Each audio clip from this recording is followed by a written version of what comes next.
Hello guys and welcome back to the channel. I don't know about you, but I am always in need of extra storage and cabinet space. So I'm going to show you guys in this video how I am going to transform this empty space into awesome custom cabinet shelving.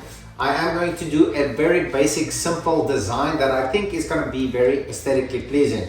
You guys also want to stick around to the end where I am going to do a cost comparison, comparing these cabinets that I'm going to build myself to custom finished cabinets and installed by professional.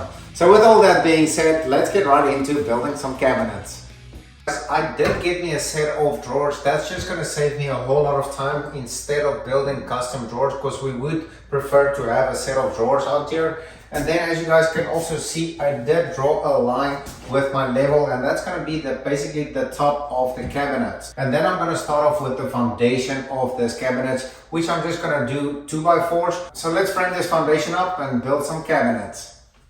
Okay, so as you guys can see, I got my foundation for the cabinets ready. I secured it to this side cabinet over there. You can see we got it all laid out. That's where the cabinets is going to be. And now the next step is going to be to add in this top shelf, which is going to be 1/2 inch plywood that I'm going to cut to this shape and then just lay it on.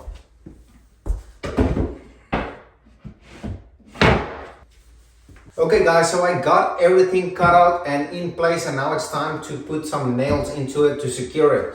Remember, this bottom piece is 1/2 inch. You do not need to go any thicker because it is supported all the way. So there's more than plenty to have support for everything you put in here. So I'm going to go ahead and nail it in. And remember, if you want to nail these center pieces and you forgot where your studs is, you can just look on the front side. There should be some screw holes as to see where your support systems are. So I'm going to grab my nail gun and nail these bad boys in.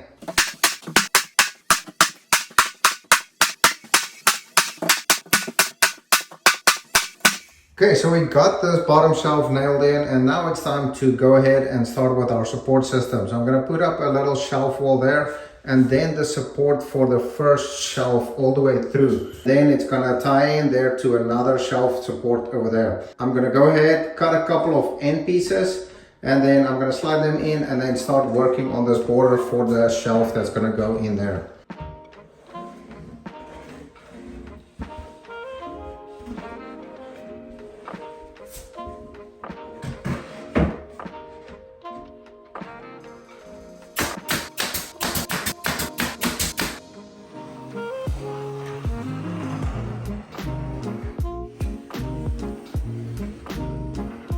Okay, so after I got my level line, I used 3/4 inch plywood. I ripped it in 3 inches and I just secured it to the studs. And this is where my shelf is gonna lay on.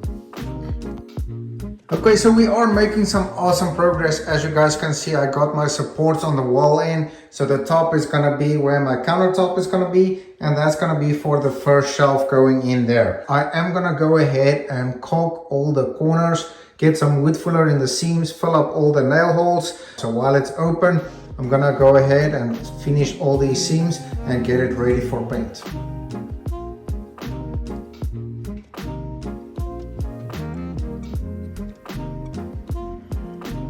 I did go ahead and use a epoxy wood filler to fill up that seam. That way, once it's dry and I sand it, it'll be super smooth and you would not see any signs of a joint.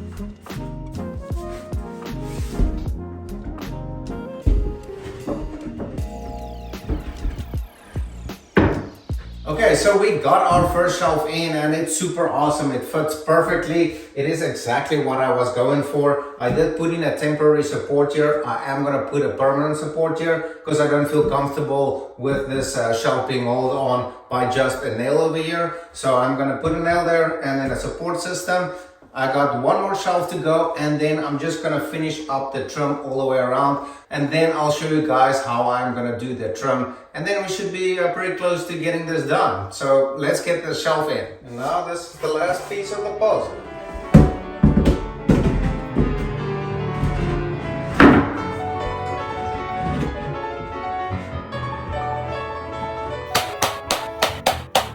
Okay, so we got our final piece of the shelf in, and I'm gonna permanently secure this support over here. we're Gucci. Some of you might wonder if this seam over here without support is gonna be able to support any weight on it. I did actually underneath put in a support brace on both sides, so it is supported, and this thing is not moving anywhere. So I feel confident with it.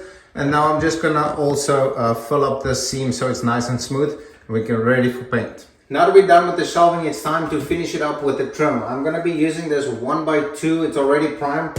So this is gonna be the edge trim, and then I'm gonna use the same for the shelves. So the shelves is gonna be there, and then I'm gonna use a 4" at the bottom as my toe kick, or my kick plate, or toe kick, or whatever you wanna call it.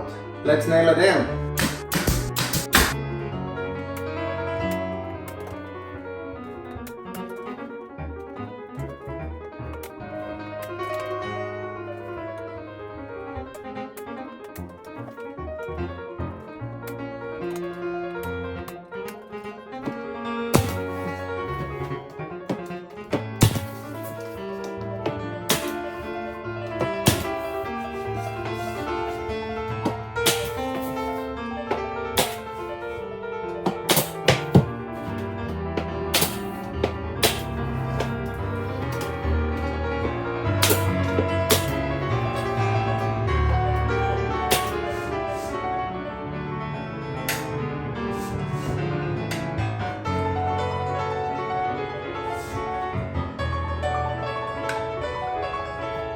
So now I also added in extra bracing to support those posts, and that's also going to support the countertop. I did use a Craig's jig to drill in those screws, and then I just nailed it into the post. Okay guys, we are getting close to finishing this up. I did put in a little bit of extra support bracing here in the middle to support these posts and for the countertop. However, I did have to pivot over here. My plan originally was to have a countertop completely open over here and be supported by this cabinet and this support beam over here. However, I do think over time, or I'm a little bit nervous that it might sag over here if it's not supported. So I had to go in and brace it over here. So now I need to put trim over here. And because I'm gonna have trim over here, the rest is gonna be bare. So I had to go ahead and put supports all the way around, which is very simple. And as you guys can see, I did use like off-cut plywood. It is 3/4, so it definitely makes it a lot sturdier. So I think overall it's gonna be a better finish and a stronger cabinet.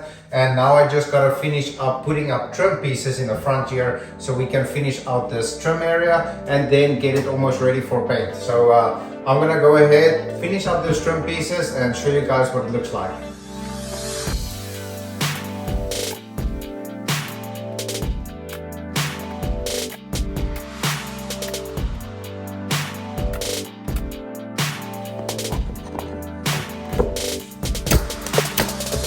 Got all the trim all finished up, and that's gonna be pretty much the end of this cabinet build for now. Fill up all the little nail holes and the seams all the way around and get it ready for paint. So now I'm gonna do a cost breakdown of how much all these materials cost me, and then also compare it to like already finished built cabinets, and then we can see how much money we saved. I just quickly want to jump in here before we get to the cost breakdown of these cabinets, just to say thank you to each and every one of you. We really appreciate all the love and support. My goal with this channel is to give you guys the encouragement and knowledge to take on your own DIY projects, help you save time and help you save a lot of money. So if you guys like that and are interested in that, please consider subscribing, share it to your friends. And while we are on the topic about saving money, let's get back to the video and see how much we saved. Okay guys, so we got these cabinets all finished up and I'm super happy the way it turned out, and it's basically now ready for paint.